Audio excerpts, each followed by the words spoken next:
Assalamualaikum warahmatullahi wabarakatuh dan selamat sejahtera. Nama saya Isya Firash bin Jamaluddin dari Sekolah Menengah Kebangsaan Teluk Palimah Garang. Tajuk saya pada hari ini ialah bahan digital memperkasa pendidikan di negara.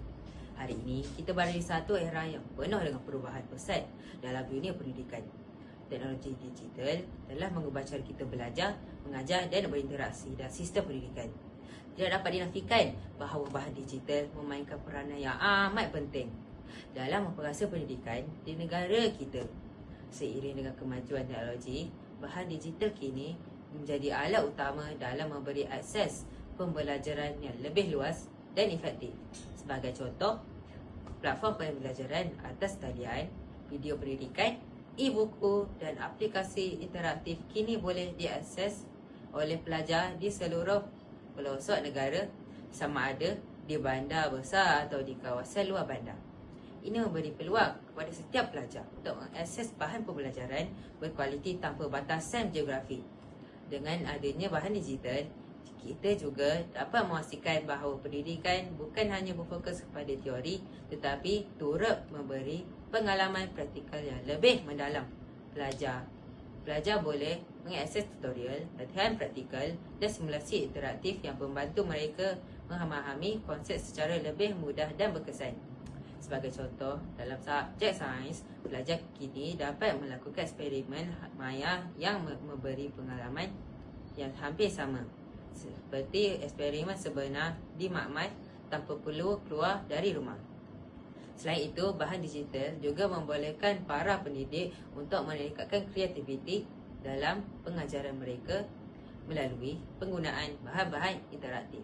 Pendidikan dapat mempersembahkan topik-topik pembelajaran dengan cara yang lebih menarik, sekaligus mendekatkan minat pelajar untuk terus belajar.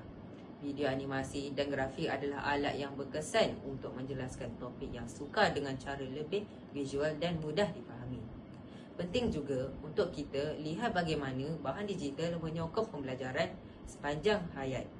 Dengan adanya platform pembelajaran dalam talian, pelajar dari pelbagai latar belakang dan peringkat usia ini boleh terus belajar dan meningkatkan kemahiran mereka tanpa mengira masa dan tempat. Ini membuka peluang besar untuk membangunkan model insan yang lebih berdaya saing dengan relevan dengan keperluan industri masa kini. Namun, kita juga harus sedar bahawa akses kepada bahan digital memerlukan infrastruktur yang baik. Oleh itu, adalah penting bagi pihak kerajaan dan sektor swasta untuk terus bekerjasama memastikan setiap pelajar di negara ini, terutama di kawasan luar bandar, dapat menikmati kemudahan teknologi ini. Tanpa akses yang saksama bahan digital, kita mungkin akan tertinggal dalam memanfaatkan potensi penuh sistem pendidikan kita. Akhir kata, bahan digital bukan sekadar alat pelajaran, tetapi ia adalah kunci utama untuk memperkasa pendidikan negara kita.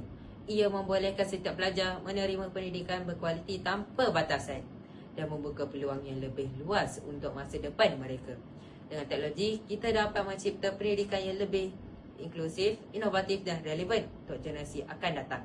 Sekian wabillahi taufiq wal hidayah. Wassalamualaikum warahmatullahi wabarakatuh.